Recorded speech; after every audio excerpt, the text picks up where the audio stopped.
Hi hello నమస్తే welcome back. నేను మీ host అక్షర విహారి. ముందుగా అందరికీ క్రోధినామ సంవత్సర శుభాకాంక్షలు. మరి క్రోధినామ సంవత్సర సందర్భంగా ద్వాదశ రాశుల వారి ఫలితాలు ఏ విధంగా ఉన్నాయో చెప్పడానికి మనందరి favourite and the famous astrologer Brahmashri doctor Pradeep Joshi గారు ఉన్నారు. గురుగారితో మాట్లాడేద్దాం. నమస్తే గురుగారు. శ్రీమాత్రే నమః. ముందుగా క్రోధినామ సంవత్సర శుభాకాంక్షలు. మీకు కూడా క్రోధినామ సంవత్సర శుభాకాంక్షలు. మరియు మా ప్రేక్షకులందరికీ కూడా, తెలుగు వారందరికీ నూతన సంవత్సరము, క్రోధినామ సంవత్సరము, ఉగాది శుభాకాంక్షలు. గురుగారు, క్రోధినామ సంవత్సరంలో వృశ్చిక రాశి వారికి ఏ విధంగా ఉంది?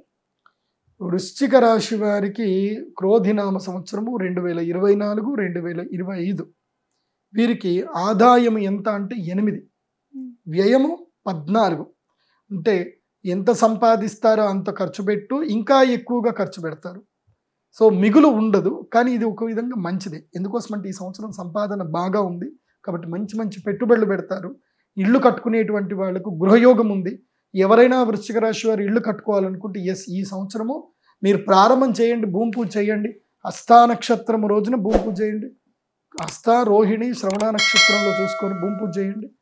అద్భుతంగా ఆ భూవరాహ లక్ష్మీదేవి అమ్మవారిని దర్శనం చేసుకొని పూజ ప్రారంభం చేయండి.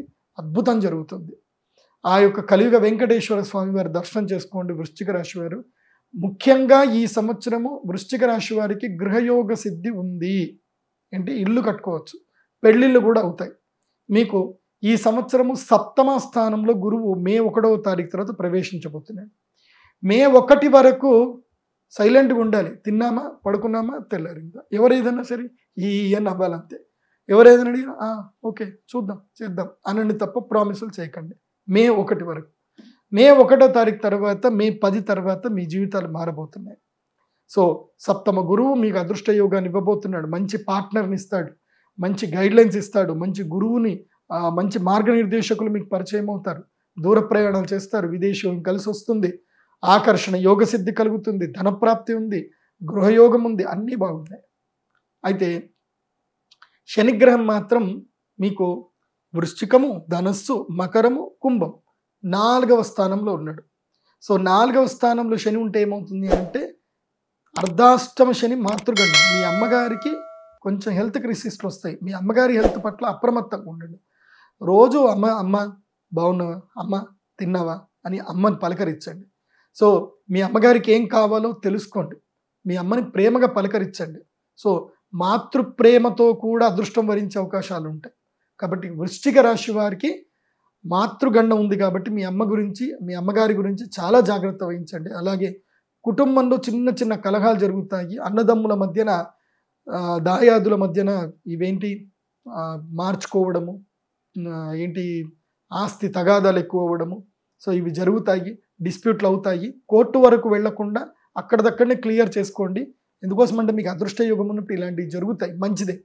ఎందుకోసమంటే ఆ తగాదాల్లో మీరు విడిపోయిన తర్వాత మీ అదృష్ట యోగానికి మీ డబ్బులు మీకు రెట్టింపు అవుతాయి. కాబట్టి ఏదైనా పర్లేదు, కుటుంబం లోపల కొంచెం పోయినా పర్లేదు కానీ తగాదాలు పెట్టుకోకుండా చూడండి. కోర్టు వరకు వెళ్ళకండి వృశ్చిక రాశి వారు. సో వృశ్చిక రాశి వారు ఈ సంవత్సరము దైవ దర్శనం ఎవరిని చేసుకోవాలి అని అంటే 7వ స్థానం కదా, కామేశ్వరి అమ్మవారు ఉంటారు. ఆ కామేశ్వరి అమ్మవారు ఎవరు అంటే సాక్షాత్తు కంచి కామాక్షి అమ్మవారే. ఆ కంచి కామాక్షి అమ్మవారిని, గౌహతిలో ఉండేటువంటి కామాఖ్య అమ్మవారిని, ఇద్దరిని కూడా దర్శనం చేసుకోవాలి. కంచి కామకోటి పీఠంలో కంచి కామాక్షి అమ్మవారిని పౌర్ణమి రోజున సాయంత్రము చంద్రోదయ వేళల్లో వెళ్ళి వృశ్చిక రాశి వారు అమ్మవారికి తెల్లటి తెలుపు ఉన్నటువంటి చీరను అమ్మవారికి నివేదన చేయండి. అలాగే అమావాస్య రోజు కూడా, ఇది కూడా శనిగ్రహం బాగలేదు కదా, అమావాస్య రోజు కూడా ఆ అమ్మవారిని, కామాఖ్య అమ్మవారిని దర్శనం చేసుకోండి. మీనాక్షి కామాక్షి అమ్మవారిని కూడా దర్శనం చేసుకొని ఆ అమ్మవారికి బ్లూ కలర్ శారీ, ఇంద్రనీలమణి అంటారు. అంటే ఏ రంగు వల్లనైతే గనక ఈ యొక్క నెమలి ఈక రంగు ఏవైతే ఉంటుందో, ఆ నెమలి కంఠము వర్ణం ఏదైతే ఉంటుందో అలాంటి నీలము వర్ణ చీర అమ్మవారికి పెట్టండి. 5 కిలోల తేనె అమ్మవారికి నివేదన చేయండి అమావాస్య రోజున. ఇంకా అది కాకుండా మా శ్రీచక్ర పీఠంలో విశేషంగా మహాలక్ష్మి సంపుటిత యాగం జరుగుతుంది కాబట్టి శ్రీచక్ర పీఠం రోజున ఆ యొక్క అక్షయ తృతీయ రోజున సహస్ర కుంభాభిషేకంలో పాల్గొనండి. అమ్మవారి సేవ చేయండి. ఈ మహాపూర్ణ కలశాన్ని మీ ఇంట్లో పెట్టుకొని సంకల్పం చేసుకోండి, గృహయోగ సిద్ధి కలిగించుకోండి, మహాలక్ష్మి యాగం చేయండి, అద్భుతంగా ధన సంపద కూడుతుంది. ఆ శనిగ్రహం యొక్క బాధ రాకుండా శ్రీయంత్రం మిమ్మల్ని కాపాడుతుంది.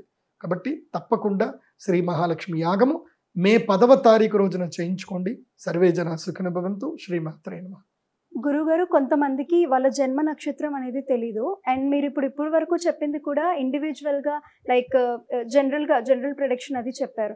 అయితే వాళ్ళ సెల్ఫ్గా వాళ్ళంతటా వాళ్ళు తెలుసుకునేలాగా జన్మ నక్షత్రం తెలుసుకునే అవకాశం ఏదైనా ఉందా?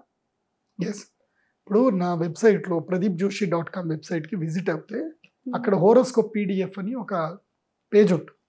ఆ పేజ్ లోపలికి వెళ్ళిపోయి మీ పేరు, date of birth, time, place అని మీకు ఏ లాంగ్వేజ్ కావాలి, తెలుగా, ఇంగ్లీషా, హిందీయా, కన్నడనా, ఏ లాంగ్వేజ్ కావాలో లాంగ్వేజ్ సెలెక్ట్ చేసుకొని మీరు 5 సంవత్సరాలకా, 10 సంవత్సరాలకా, 15, 20, 25 సంవత్సరాలు, మీకు ఎన్ని సంవత్సరాలు డే టు డే ప్రెడిక్షన్ కావాలో అన్ని సంవత్సరాలు సెలెక్ట్ చేసుకొని మీరు సెలెక్షన్ బట్టి మీకు పేమెంట్ ఉంటుంది.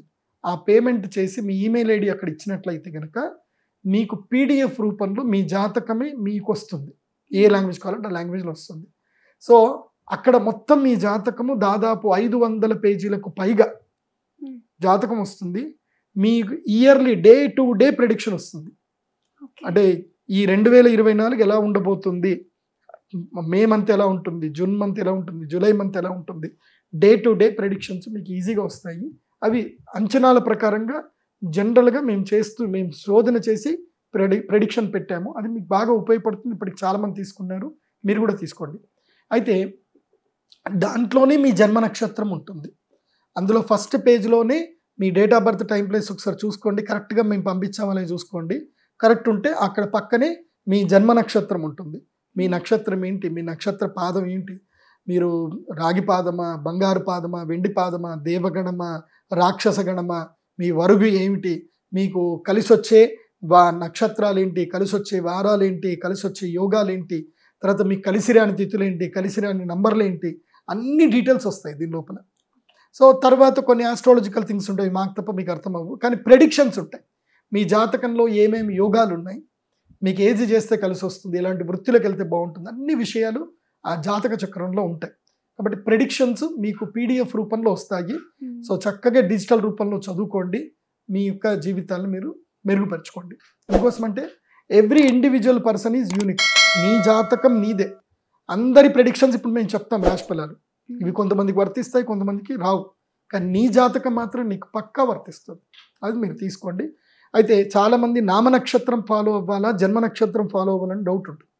నామనక్షత్రం అంటే ఇప్పుడు ఉదాహరణకి రవికిరణ్ అని ఒక పేరు ఉంది. రవికిరణ్ అంటే ఏంటి, పేపోరారి చిత్తా నక్షత్రము తులారాశి కింద వస్తుంది.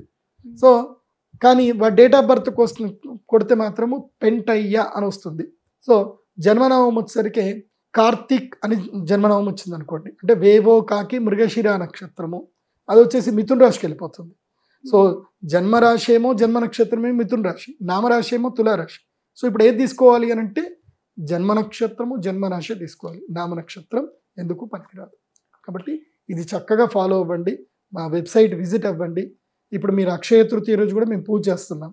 సో ఆ పూజకి ఎవరైనా రాలేకపోతున్నారు, సహస్ర కుంభాభిషేకం కూడా చేస్తున్నాం, ఎవరైనా రాలేకపోతున్నారు, మీరు అక్కడనే ఆన్లైన్లోనే మీ date of birth, time, place ఆన్లైన్లోనే మీ యొక్క పేరు, గోత్రనామాలన్నీ కూడా ఎంటర్ చేసి ఇవ్వండి. ఆన్లైన్లో పే చేయండి, మీ గోత్రనామాలు చదువుతాము, మీకు ప్రసాదం మీ ఇంటికే వస్తుంది మంచిగా. సో అక్షయ తృతీయ తర్వాత ప్రతి ఒక్కరికి కూడా అమ్మవారి ప్రసాదం పంపించడం జరుగుతుంది. చాలా థ్యాంక్స్ గురుగారు, చాలా విషయాల్లో మాకు ఇన్ డీటెయిల్గా చెప్పినందుకు. సో చూసారు కదా, మీరు కూడా మీ జన్మ నక్షత్రం తెలుసుకోవాలి అనుకుంటే గురుగారు చెప్పిన డీటెయిల్స్ ఫాలో అవ్వండి. Thank you.